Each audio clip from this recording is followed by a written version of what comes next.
Yes mga lods, ito yung paksiw natin mga lods. Ay gagawin natin ito mga lods, piprito natin ito. Masarap kasi ito mga lods, kasi pinaksiw na, timplado na ito. Ayan, tapos piprito natin. Tamban to mga lods, masarap to pag pinrito ito. Walang ano nito, lalo pag tinatoasted natin nito. Ayan. At hindi pa masasayang yung ating ulam mga lods, diba? Ano ko talaga ito mga lods para piprito natin. Ako talaga yung mga lods para yun talaga ang purpose ko dyan. Pinaksiw ko muna, tapos piprito. Kasi malasa kasi mga lods pag galing sa paksiw bago iprito.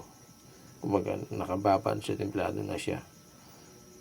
So yan mga lods yung ating gagawin ngayon para mayroon tayong almusal at siyempre kasama na rin yung baon natin mga lods.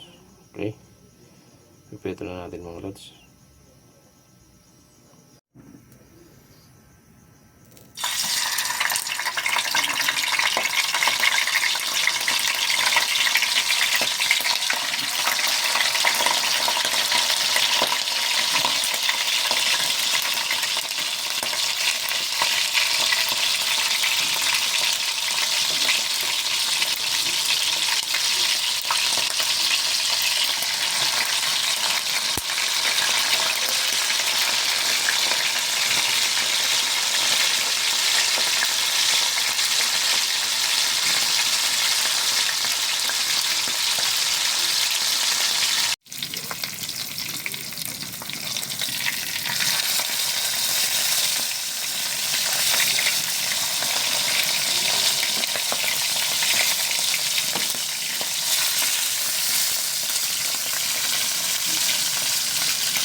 Ito mga lods, tuloy natin.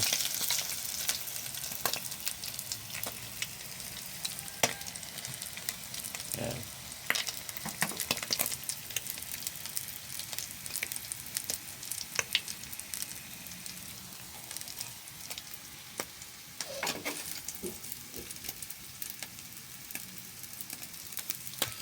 Okay, siyempre mga lods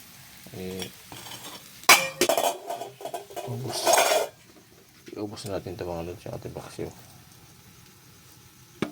Ayan. Sarap yan mga lods templado na ito mga lods ubusan natin.